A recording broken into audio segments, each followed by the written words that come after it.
graph on a plane, 2x minus y is less than or equal to 4. We begin by looking at the related equation, 2x minus y equals 4. And we're going to graph this equation first. Now, since the inequality symbol is less than or equal to instead of just strictly less than, we'll graph this line using a solid line. And we can graph this using any technique we've learned before. A pretty quick way for this one is to look at intercepts.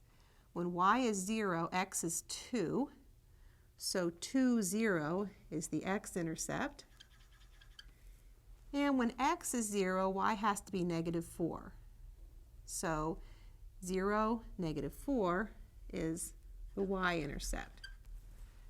Using those two lines, or points, I draw a solid line, again solid because the inequality symbol was less than or equal to. Now this is not the graph of the inequality. It's actually a graph of part of the inequality, the line, but it also needs to include a half plane on one side or the other of that line. In order to determine which half plane to shade, we use a test point. Since this line does not go through the origin, we're going to use the origin 0, 0 as a test point simply because those numbers are easy to work with.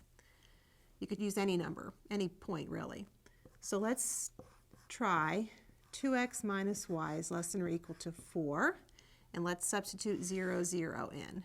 We have 2 times 0 minus 0, which is 0.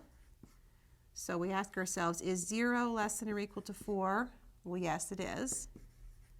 And that tells us that the point 0, 0 is part of the solution, which means we graph the half plane on the same side as the line of the line as 0, 0 is. In other words, we shade in this half plane that contains the point 0, 0.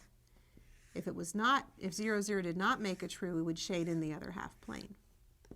And the line plus the half plane is the graph of the inequality.